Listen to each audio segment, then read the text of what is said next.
It's Halloween season. That means it's time to start talking about scary movies. For 2 years, people have been asking for my take on the Freddy Krueger films. Well, today I'm going to stop and rank all 9 Nightmare on Elm Street films from the worst to the best.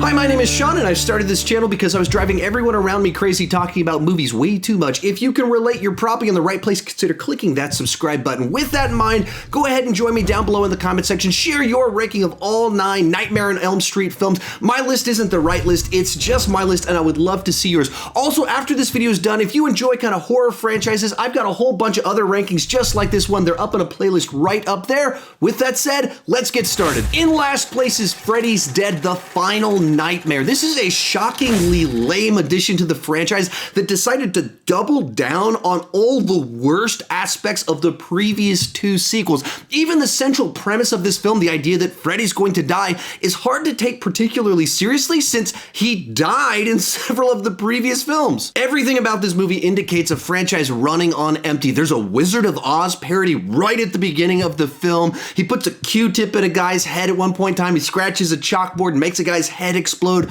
These are ideas better suited for a Looney Tunes cartoon than for a horror movie. The worst example of this is there's a sequence where Freddy Krueger sits down to play Breckenmeyer like a video game. I mean, it's of course goofy as can be, but beyond that, when you see Freddy Krueger just sit down and do normal things, he stops being the thing of nightmares and just becomes a clown playing video games. This movie certainly is a nightmare, but for all the wrong reasons. Coming in at number 8 is A Nightmare on Elm Street 5, The Dream Child. Now, this movie had several interesting ideas inside of it, in particular a plot line involving an unborn child dreaming and Freddy using that to bring himself back to life. There's also an interesting motorcycle kill that's graphically interesting and kind of horrifying and grotesque to look at. But beyond that, it just feels like more of the same with diminishing returns. Once again, we look back at Freddy's origin story and Amanda Krueger and where did he come from. We know a few more things, but it doesn't really add anything inside of the mix. At least nothing that makes Freddy more interesting. There's also this horrifying birthing sequence inside the film where Freddy comes out as this deformed creature monster thing that grows into a person.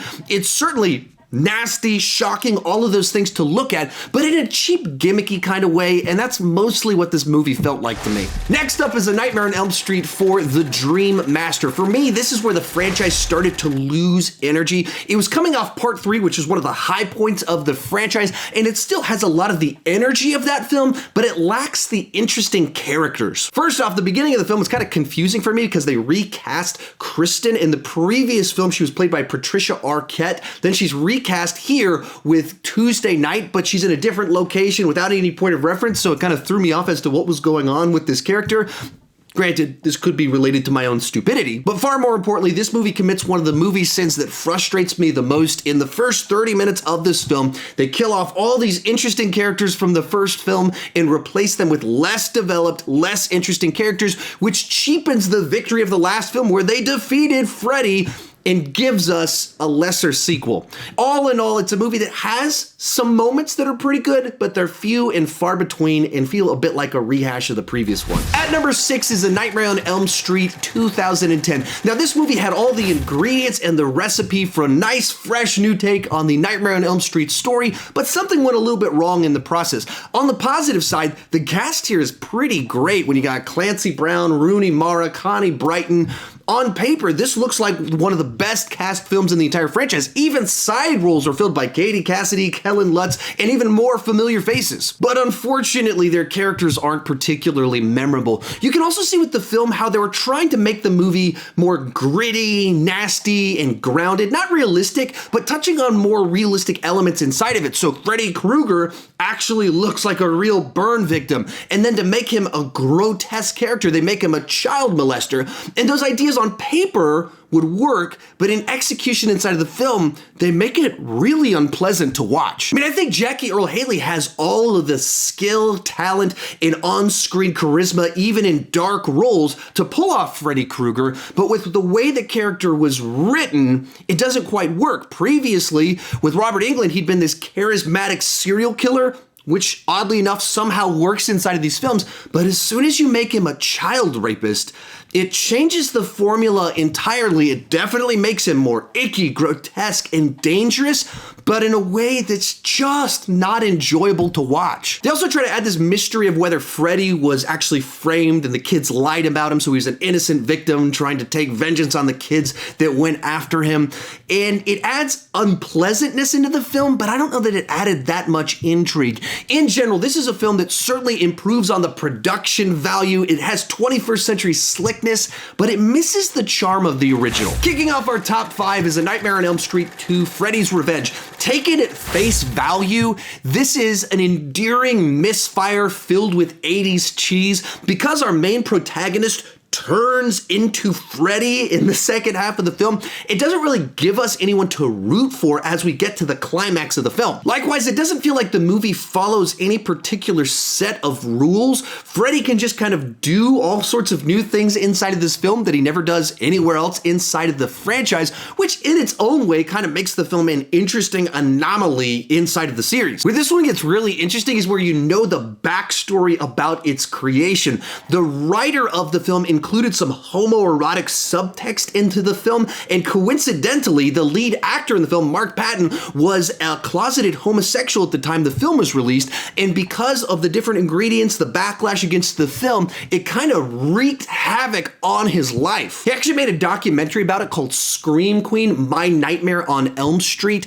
I saw it a month ago at a film festival, and he was in attendance and did a Q&A and actually bumped into me in the hallway as I was walking into the theater. All in all, this is a movie that is certainly flawed, but it's flawed in an interesting direction. Coming in at number 4 is Wes Craven's New Nightmare. Now, there's a pretty big jump in quality from Freddys Revenge to A New Nightmare. After years away from the franchise, Wes Craven returned to breathe fresh air into the kind of franchise that was running on fumes at that point in time, and he did it by kind of turning the whole thing on its head. This clever take on the Nightmare franchise acts kind of like a prototype for Scream. While the films are tonally very different, both of them incorporate large amounts of meta commentary on the genre and the franchise that they're in. Also, both of them involve someone receiving a creepy phone call from someone. And then there's just kind of interesting ideas sprinkled all throughout the film and some nice scares here and there. Heather Nancy seems to be the personality that elevates this personality bit. I mean, obviously Robert Englund is the guy that does that, but she's that other character that does something different. Her screen presence, even though she's, playing a version of herself here rather than Nancy, has the same ability to make it work. The way she plays off the horror lends itself nicely to this franchise. Now, some of the effects don't entirely hold up. It's not a total success for me, but in general, this is a clever, nice, fresh addition to the franchise. Real quick before I give you my top 3, remember to share your ranking down below in the comment section. My list is not the right list, it's just my list, and I would love to see yours. Also, after this video is done, check out this playlist up above. I've got my rankings of a whole bunch of the other horror franchises: Halloween, Friday the 13th, Child's Play, Final Destination, Scream, The Conjuring movies, and several more inside of there. If you've enjoyed this video, there's definitely something up there that you will enjoy. In third place is Freddy vs. Jason. In full disclosure, I have a ton of nostalgia for this movie. I went to go see it opening night, and I just had an absolute blast. So I've always had very fond memories of this film, but I do think it's a fun blend of the Nightmare on Elm Street and Friday the 13th mythologies into one. Certainly it has to cut some corners, tweak a few things, but the compromises were worth it for me. The central plotline about Freddy Krueger going into Jason Voorhees' dreams to manipulate him to going into Elm Street to start killing, to reignite fear of Freddy Krueger once again so that he can regain his powers. It's actually pretty clever. Pretty ridiculous, but clever nonetheless. More so than necessarily the reason that the two of them start to fight in the third act of the film, but I can forgive that that's not as well defined since it's just so fun to watch them have a showdown. It has the gloss of 21st century production values while still keeping the vibe of the original franchises. This also means that there could be some pretty nasty and gnarly kills inside of it. I also really liked kind of the tone and vibe that Ronnie Yu brought into the mix. A few points in time got a bit too cartoonish for me, but but overall, I just think that this movie is a blast. This is the most rewatchable film on this list for me. Our runner-up is A Nightmare on Elm Street 3, The Dream Warriors. Without question, this is easily the best sequel inside of the franchise, as it takes the established mythology and puts a clever twist on it. Like all great sequels, it finds a way to dig deeper into the roots of things, take the story in a new direction, and deliver the experience of the first film, the scares of the first film, without rehashing the first film. Clearly, they put a lot of time into thinking about how to expand the mythology and this sort of idea, if you have evil in dreams, what if it looked like if good people were in the dreams with their own powers, and what can you do with that? And that just creates a setup for a lot of really cool situations inside of the film. Also, we dig into Freddy Krueger's backstory a little bit without it feeling forced. It gives reason behind why is he the way that he is in a way that you make him more interesting without over-explaining too much. This is also possibly peak Freddy Krueger, as he is wisecracking, he is funny, but he's still terrifying. They hadn't kind of gone over the edge and made him too much of a joker. It's also got a couple of my favorite kills in the entire franchise, with the puppet kill and then the primetime one. Fuck the prime time, bitch! This is an example of how to do a sequel right. But coming in at first place is A Nightmare on Elm Street. The original film to me is still the best in the franchise because this is just such a great concept for a horror film on so many different fronts. On face value, it provides the opportunity for a whole bunch of very creative kills inside of it. Another reason is you can only stay awake for so long, so as the movie goes along, even though they know more about what's going on, they're in more danger, so the tension begins to grow as the film goes along. Third, there just seemed to be something about the way Wes Craven has an understanding of the human psyche. So there's these little sequences like where Freddy Krueger appears over Nancy's bed and doesn't really even do anything, but it ties into this primal fear we have as a child. You hear these noises and your brain starts to construct all these narratives about what could be out there. But in the movie, what Nancy's hearing, what she's experiencing, the nightmare is real. It's also filled with just disturbing imagery. Simple things like Freddy Krueger chopping his fingers off or ripping his face off are so flippantly violent that it's unsettling that he's unfazed by anything. All this leading to the sequence where Tina gets killed in a bedroom, and it's done with these practical 80s effects that just always get under my skin when I see people rolling around on the ceilings, the way that it was shot. I love that type of stuff. Likewise, there's even non-violent sequences that are equally unsettling, like the iconic shot of Freddy's glove raising up between Nancy's legs as she's in a bathtub. It's such a violating image without actually having to harm her. And of course, this is the movie that introduced us to one of the most iconic horror villains of all time, Freddy Krueger.